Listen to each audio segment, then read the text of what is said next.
So this is our front differential, and this differential is giving us four-wheel drive. So we've got wheels that's engaged with four-wheel drive on this.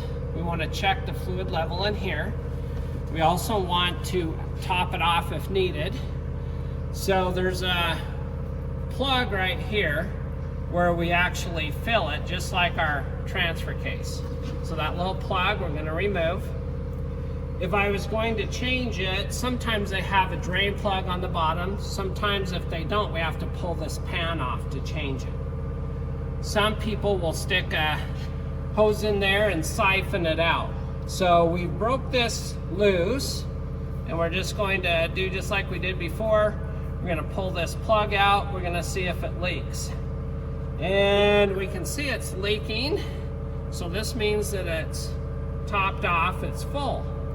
If we needed to add some to it, we would use a pump with the proper differential fluid type.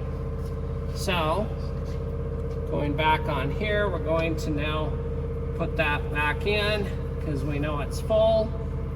And we're going to tighten this back into place and torque it down to the proper specification.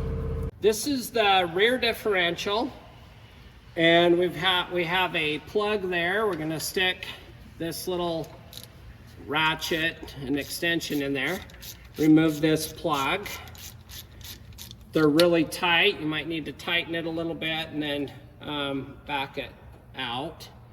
And we remove the plug, we inspect the plug, make sure there's no shavings, and then again we stick our finger in there, and I'm not feeling anything. So we're going to top this one off.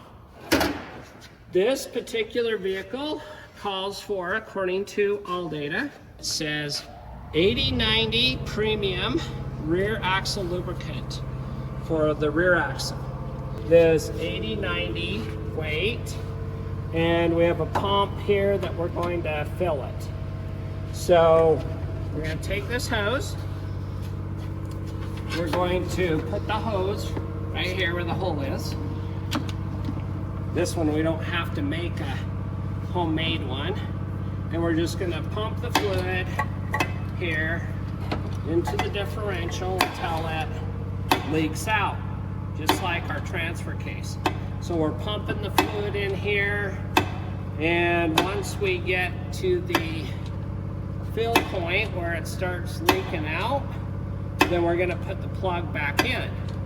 So I'm just going to fill it and see how it starts to leak out through the hole, and we just let it drip for a minute, and then just like the manual transmission, differential, transfer case, we're going to put that plug back in, and we're going to start it by hand. Once we start this by hand, and if, like we said, it's aluminum, then we can cross thread it. Not good. This one's a cast iron differential, but we would tighten that in, and then we would torque it to specification, so we didn't have any leaks. So on the differential, our drain plug, or our fill plug torque is 22 foot-pounds for the front and rear differential. So we're going to go to the front differential after we've checked those fluids, and I'm going to get that in there, and I'm going to tighten it to 22 foot-pounds.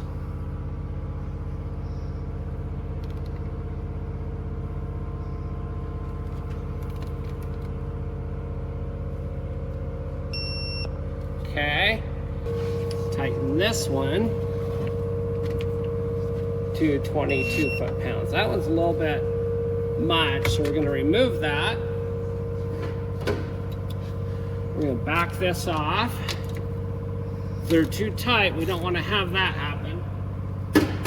And we're going to put that in there, use a torque wrench until it beeps and turns green here.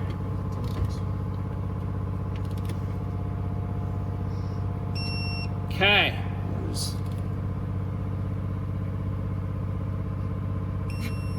22 foot-pounds. Okay, and that's it.